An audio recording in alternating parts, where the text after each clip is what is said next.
My name is Laura. I'm 35 years old and I live in Boston with my husband and our 2 children. My husband's name is David. He's 56. We've been married for 17 years. Our first child, Sophia, is 16. Our second child, Ethan, just turned 1. We live in a small apartment, quiet, clean and simple. It's not big, but it's home. David works full-time at a finance company, and I stay at home to care for the baby. Before Ethan was born, I worked part-time as a teacher, but now I'm on leave. I don't earn money at the moment. David pays the bills, and we're still paying off our apartment loan. Sometimes I feel guilty that I can't help more. I used to believe David loved me deeply. He was older, but kind, gentle, and full of sweet words. He used to bring me flowers and tell me I was his sunshine. I trusted him completely. But a few months ago, things started to change. He began coming home late. He said work was busy meetings, deadlines, clients. At first, I believed him. But then I noticed small things. He stopped talking to me. He started keeping his phone with him everywhere, even in the bathroom. He smiled at his phone, but not at me. When I asked who he was texting, he just said, "Work stuff," but his eyes looked away. One night, he came home smelling of cologne, a scent he never wore to the office. His shirt looked freshly ironed, and he was smiling to himself.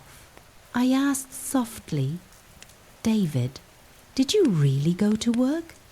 He snapped. "Why do you ask so many questions?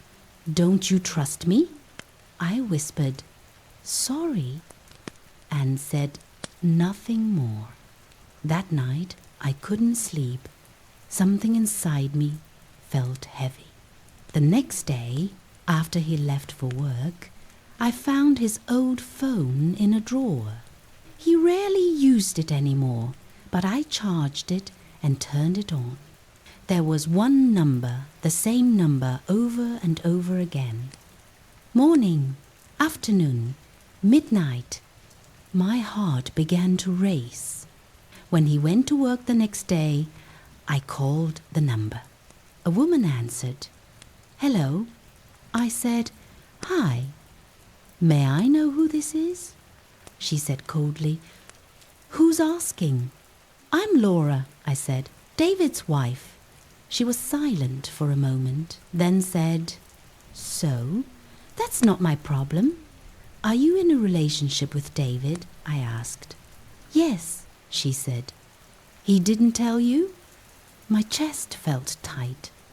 My hand trembled as I ended the call. Then I sat on the floor and cried until I couldn't breathe.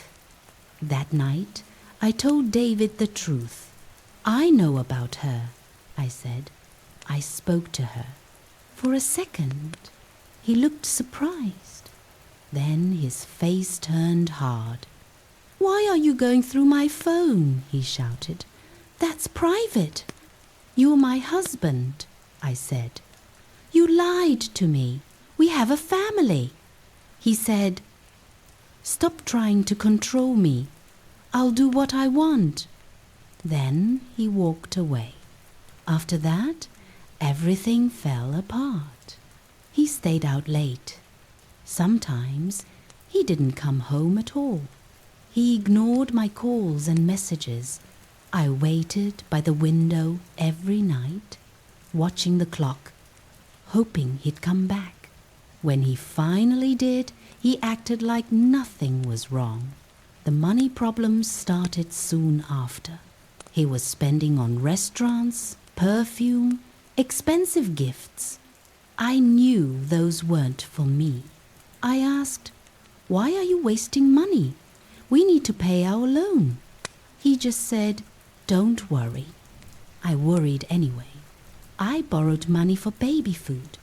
I lost sleep, lost weight, lost myself. Even our daughter noticed. "Mom," she said, "Dad doesn't love us anymore." I had no answer. One night, she tried talking to him herself. "Dad, please stop this. You're hurting Mum." He shouted, "Stay out of this." She cried and ran to her room. That night, I held her close and promised, "I'll fix this. I don't know how, but I'll try." When I finally told my best friend, she said, "Laura, you need to think about yourself. You can't live like this." But I was scared. I had no job, no money. She said, "You're stronger than you think." I wanted to believe her. I met David when I was 18. I was young and naive. He told me he loved me, wanted to marry me, would take care of me forever. I believed every word. He was charming. He knew what to say to make me feel special.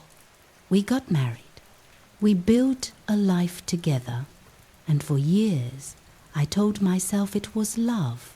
But now I know love shouldn't feel like fear. When I finally found out he was cheating again, with another woman this time, I didn't cry.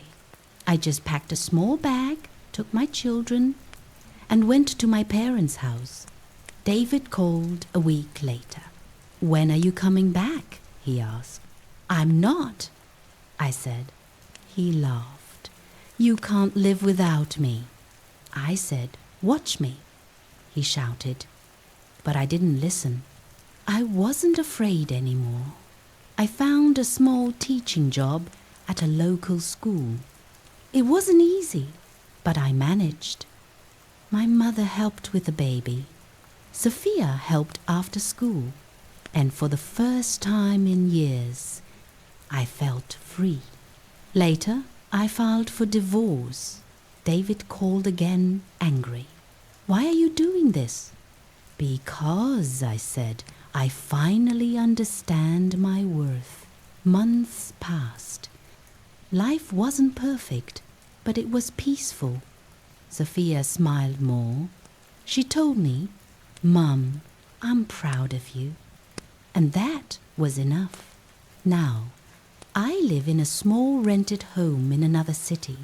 I have a job, a garden, and quiet evenings. Sometimes I think about the past, but I don't cry anymore because I made the hardest choice. I chose myself. I chose my children, and that changed everything.